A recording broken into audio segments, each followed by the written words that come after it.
आइए दोस्तों, Nifty 50 are chart artist में आप सभी का स्वागत है। मैं अमन आपका स्वागत करता हूं और जहां पे मैं आपके साथ अपना इंट्राडे चार्ट वेज एक्सपीरियंस है जो वो मैं शेयर करता हूं। तो आज का एनालिस्ट जो है वो बहुत छोटा है, इतना बड़ा नहीं है, लेकिन मैं चाहता हूं कुछ ऐसी बातें आपके साथ शेयर करूं जो आपके लिए ट्रेडिंग सेशन में काम आए। तो अगर एक बार रिकैप करें हम सबसे पहले, तो आज निफ्टी ने जस्ट इतनी सी रेंज आप कह लीजिए पूरे एक्सपायरी डे में स्पेंड की। तो सिंपल सा जहाँ पे बनता था कट के नो ट्रेड टुडे। और पिछले शायद 1 या 2 मंथ से मैं देख रहा हूँ कि एक्सपायरी डे में बहुत ज़्यादा ओपन इंटरेस्ट क्रिएट होता है कि निफ्टी ना तो ऊपर जा पाती है ना ही नीचे जा पाती है। उसका रीज़न मैं आपके साथ आज यहाँ पे शेयर करूँगा, लेकिन सबसे पहले हम रिकैप कर लेते हैं एक बार हमारे लास्ट डे पे और अपने कुछ अपडेट्स जो होते हैं डेली टू डेली वो मेंटेन करेंगे। तो आइए, मैंने लास्ट डे आपको कहा था अगर गैप अप ओपन होती है तो एक रीटेस्ट जहाँ पर मिलना चाहिए वहाँ पे एंट्री बनेगी और हमारे टारगेट सेम रहेंगे। तो सेम टारगेट में 19,870 वाला पहला टारगेट जहाँ पर बना, लेकिन इतना वोलाटाइल रहा पहली मार्केट शुरुआत में कि आप जहाँ पे ना तो आई थिंक एंट्री ले पाए होंगे ना ही आप जहाँ पे प्रॉफिट बुक की होंगे। लेकिन अगर कुछ फास्ट लोग हैं जहाँ पे कुछ ज़्यादा ही फास्ट है रिटेल ट्रेडर, तो उन्होंने जहाँ पे ये वाला मूव बेशक कैच किया होगा, ऐसा भी नहीं है कि नहीं किया होगा, लेकिन मायने रखता है कि आपने क्या डिस्कस किया है, उसे फॉलो किया या नहीं किया। पहले गैप अप ओपन हुई इस पैरेलल चैनल के ऊपर, तो अगर लाइन चार्ट के हिसाब से देखें तो यहाँ पे रीटेस्ट अच्छे से नहीं शो होगा, लेकिन अगर कैंडल के हिसाब से देखें तो जहाँ पे इसे टच जरूर किया, जहाँ पे क्लोजिंग नहीं थी टच जरूर किया। तो पहली बात सीखने वाली ये कि अगर क्लोजिंग जो है वो क्यों मायने रखती है। अगर मान लीजिए यहाँ कहीं क्लोजिंग होकर अगली कैंडल ग्रीन बनती तो यहाँ पे ये मूव नीचे की बजाय ऊपर होता, यानी कि जितना ये मूव जहाँ पे नीचे गया है 825 870 से लेके 825 पे गया है, अगर इस रेड कैंडल की क्लोजिंग जहाँ पे होती और उसके बाद ग्रीन कैंडल बनती ऊपर, तो अगर जहाँ पे 870 से लेके 825 तक, जहाँ पर 20 तक मान लीजिए, जहाँ पर 50 पॉइंट का मूव नीचे है, तो ये वाला मूव ऊपर की तरफ शिफ्ट होता है। ये वाली चीज़ यहाँ पे कुछ ऐसे हमें शो होती। तो क्लोजिंग इम्पोर्टेंट है, कहाँ पे हो रही है वो भी इम्पोर्टेंट है। तो जैसे कि इस पैरेलल चैनल के अपर पॉइंट पे एक अच्छा रीटेस्ट मिलना चाहिए था, जैसे कि इसे नोट कर सकते हो आप, इस चीज़ को नोट कर सकते हो, इस चीज़ को नोट कर सकते हो। लेकिन जहाँ पे पॉइंट ये था कि पहले नीचे क्लोजिंग हुई है, उसके बाद ऊपर क्लोजिंग हुई है। ऊपर क्लोजिंग थी जस्ट इस पॉइंट को फिर से रिस्पेक्ट देने की, यानी कि अगर हम एक जहाँ पे लाइन ड्रॉ कर दें तो निफ्टी जहाँ पे एक स्विंग बना रही है, पहले तो उसने इसे तोड़ा, फिर इसे जहाँ पे रीटेस्ट किया उसके बाद नीचे आई। तो ये पॉइंट आपने नोट रखना है कि कैंडल और लाइन चार्ट में डिफरेंट क्या है। लाइन चार्ट में जस्ट इतना डिफरेंट है, लाइन में हमें यहाँ पे इसकी ओपनिंग है 19,872 की और इसकी क्लोजिंग है 19,865 की। और कैंडल पे देखें तो सेम पॉइंट जहाँ पे ओपनिंग यहाँ पर हो रही है और क्लोजिंग जहाँ पे हो रही है, और इसकी सॉरी क्लोजिंग क्लोजिंग ही यहाँ पे रहेगी, ओपनिंग का कोई सीन नहीं है। लाइन में ओपनिंग और क्लोजिंग सेम पॉइंट जहाँ पे रहेगी, जहाँ भी क्लोजिंग, जहाँ भी क्लोजिंग, जहाँ भी हर एक जहाँ पे चेंजेस आए हैं, जहाँ पे टर्निंग बनी है वो क्लोजिंग की है। तो क्लोजिंग जो है वो मायने रखती है हर एक कैंडल की। ओपन कहीं भी हो लेकिन उसकी क्लोजिंग मायने रहेगी। ओपन का सीन ऐसे मान लीजिए कि जहाँ पर इसका क्लोजिंग है 19,865 का और इसका ओपनिंग रहेगा 19,865 का, यानी कि ओपनिंग सेम ही रहेगी।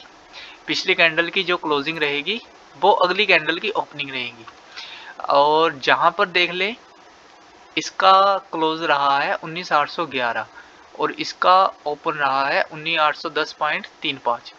तो सेम टू सेम जहाँ पे थोड़ा सा डिफरेंस है जहाँ पे क्लोजिंग और ओपनिंग का, लेकिन लाइन चार्ट पे जहाँ पे जो क्लोजिंग रहती है वो बेस्ट रहती है हमारे लिए। तो इसीलिए लाइन चार्ट में मैं देखता हूँ और कैंडल चार्ट में भी देखता हूँ, दोनों चीज़ें यहाँ पे देखी जाती है।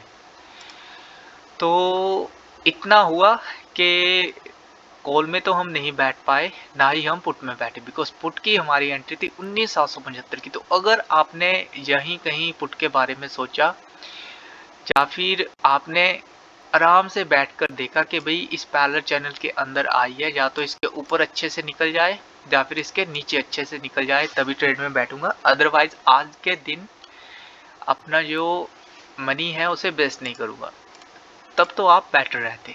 तो ऑलरेडी वीडियो लंबी हो रही है हमारी, तो अब जहाँ पे हाँ ओपन इंटरेस्ट की मैं बात कर रहा था। ओपन इंटरेस्ट देखिए बहुत तगड़े वाला क्रिएट होता है अब की बार। जैसे कि निफ्टी ओपन हुई उसके बाद कहीं 19,850 पे तकरीबन, जहाँ पे आई थिंक 3 करोड़ के आसपास ओपन इंटरेस्ट था, जो पहले हाफ के बाद 5 करोड़ के आसपास देखा मैंने, फिर 6 करोड़ के आसपास देखा, और जो 800 था जहाँ पे 800 पे भी 4 और 5 करोड़ के बीच में मुझे ओपन इंटरेस्ट जो वो वहाँ पे शो हुआ। हालांकि मैं बीचों बीच स्क्रीनशॉट भी करता हूँ, लेकिन वो मैं आपके साथ शेयर नहीं कर सकता हूँ बिकॉज थोड़ा इफेक्ट पड़ता है दूसरों पे। कि जैसे कि ऐप को ही ले लीजिए, ऐप में जैसे कि मैं तो जस्ट कोटक की ऐप यूज़ करता हूँ, कोटक नियो। उसमें बिकॉज मैं इंट्राडे जहाँ पे एनालिस करता हूँ, इंट्राडे के हिसाब से मैं ट्रेडिंग सेशन करता हूँ, तो उसमें जस्ट जो हमारे चार्जेस होते हैं ब्रोकरेज चार्जेस वो बहुत कम है उसमें, इसीलिए मैं कोटक नियो का ही लेटेस्ट ऐप जो है वो यूज़ करता हूँ। अगर इंट्राडे में बेस्ट है वो वाला यूज़ करना, और इक्विटी में भी आप यूज़ कर सकते हो। ऐसा प्रमोशन का मेरा कोई सीन नहीं है जहाँ पे मैं ऐप को प्रमोट कर रहा हूँ या कुछ भी, जस्ट उसमें ब्रोकर चार्जेस बहुत कम है, बहुत कम के ना के बराबर में।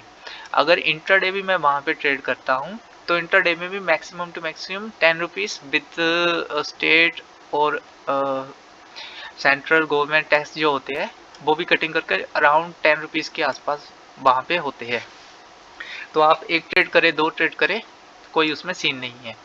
लेकिन अगर किसी और ऐप में करते हो तो उनके पर ऑर्डर 20 रुपीज़ होते हैं, बाय करने के 20 पे प्लस अदर चार्जेस, और सेल करने के 20 रुपीज़ प्लस अदर चार्जेस। तो वो अराउंड 50 टू 60 रुपीज़ जो है वो पर ऑर्डर के हो जाते हैं। तो अगर आप एक डिसिप्लिन ट्रेडर हो तो आप ज़्यादा से ज़्यादा जो 2 या 3 ट्रेड जो है वो कर सकते हो। उससे ज़्यादा अगर आप करोगे तो वो रैंडम ट्रेड में गिनी जाएगी। तो अराउंड 150 आपका जो है उसमें ब्रोकरेज चार्जेस रहता है। तो अगर आप उस ब्रोकरेज चार्जेस को भी सेव करना चाहते हैं तो आप कोटक का न्यू ऐप जो है वो कर सकते हैं। तो इसलिए यहाँ पे ओपन इंटरेस्ट जो है वो बहुत ज़्यादा ऊपर की तरफ और नीचे की तरफ क्रिएट था। तो यहाँ पे सिंपल सा है, कल के फ्राइडे के लिए जो हमारा ट्रेडिंग डे रहेगा 222 फ्राइडे 24 नवंबर 2023। तो उसमें हमने जस्ट क्या करना है, अगर फ्लैट ओपनिंग रहती है निफ्टी, सेम रिपीट करूंगा कल का ही, अगर फ्लैट ओपनिंग रहती है निफ्टी तो उस पे हमने ध्यान देना है कि इस पैरेलल चैनल के अंदर अगर स्पेंड कर रही है, या तो जहाँ पे शुरुआत में ही इसके टॉप से बॉटम तक जाए और उसके बाद फिर से टॉप से रिजेक्शन ले और फिर से बॉटम तक जाए, तो 2 पॉइंट ऊपर की तरफ हमें मिलेंगे, 2 पॉइंट नीचे की तरफ मिलेंगे। उसके बाद हमें तीसरा पॉइंट जहाँ पे मिलेगा और तीसरा पॉइंट जहाँ पे मिलेगा। तो अगर तो स्टार्टिंग में जहाँ पे नीचे आ रही है, फ्लैट ओपनिंग हो रही है, ऊपर से रिजेक्शन खा रही है, तो नीचे जाने देना है आपने, ऐसे नहीं है एकदम से जहाँ पे ट्रेड करनी है, तो नीचे जाना देना है। और जहाँ पे अगर सपोर्ट ले रही है और ऊपर जा रही है तब भी जाने देना है। ठीक जहाँ पे हमने एक चांस लेना है, अगर जहाँ से रिजेक्शन मिल रहा है जहाँ पे पुट बाय करेंगे और टारगेट रहेंगे नीचे तक के, और जहाँ पे कॉल जहाँ तक के टारगेट रहेंगे, और उसके बाद जहाँ से फिर पुट जहाँ तक प्रॉफिट बुकिंग।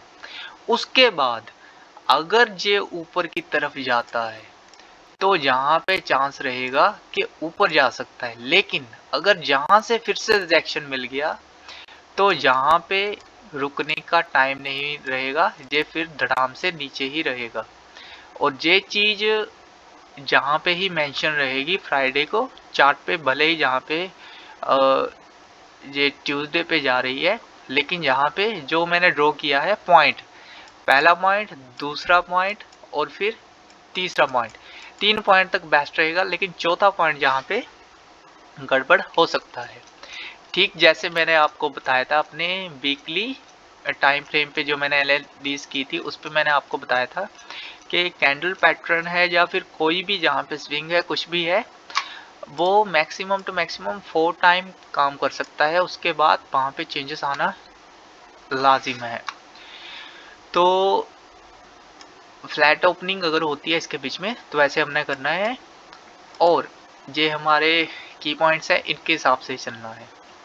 और अगर गैप अप होती है तो सेम है, यहाँ पे अच्छा टाइम स्पेंड करे या फिर अच्छा रिटेस्ट देकर ऊपर बढ़े, तब हम ओपनिंग के ऊपर एंट्री कर सकते हैं, या फिर इसके पास अगर रिटेस्ट मिलता है वहां पे भी हम एंट्री कर सकते हैं। लेकिन जैसे आज यहाँ पे ओपनिंग रही है 19,852 की, तो यहाँ पे नीचे तो आया, यहाँ पे हम कैंडल पे देखेंगे ओपनिंग रही है जहाँ पे 19,852 की, तो 852 रहा हमारा जे वाला पॉइंट, जे वाला पॉइंट।